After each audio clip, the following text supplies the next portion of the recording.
Hello and welcome to my presentation this week focused on Adobe Audition. When it comes to utilizing Adobe Audition, in contrast to other new software that I have portrayed already in prior presentations, I must admit that I felt a bit more nervous and overwhelmed. I believe stems from the lack of just knowledge of audio basically, and to be honest, the lack of interest as well that I have shown towards this area of post-production before. Currently, when I make a video essay or any other format of video for that matter, I follow this exact workflow. So the area that I want to focus on today is recording. And most importantly, I want to add a section afterwards, which I could call it in my head something like audio correction. My aim is to become accustomed at recording with Audition instead of using a free software which I used before called Audacity, and will subsequently learn how to apply the corresponding effects and corrections necessary for my audio to pop in a positive way. In terms of the sources that I used this week, they were very streamlined. I looked at user guides and Adobe made tutorials for more technical information as placement and buttons and icons per se. And lastly, I also focused on linked learning and used that as a way of getting better definitions when it came to utilizing the effects that I will show later on. But anyhow, the first thing that I did was to start a recording within Audition, which was a easier process, I would say, to what I used to do in Audacity. In Audacity, you never really got to see what you were recording, and most of the time you had to continue to scroll backwards to see what you did record before if you wanted to cut anything out. Whilst in Audition is just, well, perfect for it really, because you always get to see on frame what it's being recorded, how high are your waveforms, you have to lower your voice, or if you just stop your recording, then you can look back to what you need to delete. It's way more simple here. The layout really helps you for that. Here you can see how I started recording inside Adobe Audition. Beyond that, everything was very similar and straightforward, so I just decided now to move steadily into adding my first audio effect, which is noise reduction. I had played before with noise reduction, but not on a deep level as here this time around with Audition.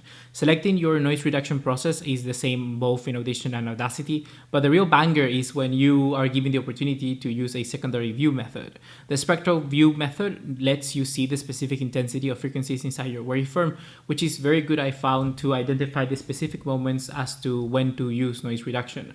Audacity didn't come close to this, reinforcing the utility provided by Audition.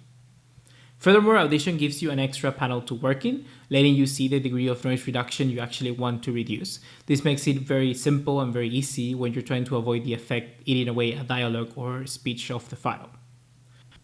One more thing that I noticed after my hours of practice was that adding the noise reduction at the start is always better rather than at the end, because when you are applying any sort of dynamic processing and using effects, it makes it harder because you always have the kind of frequencies tend to fluctuate, and as you're bringing down the peaks, it makes it harder to remove the background noise as a result.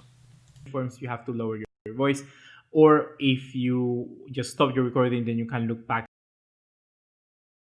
In terms of the sources that I used this week, they were very streamlined.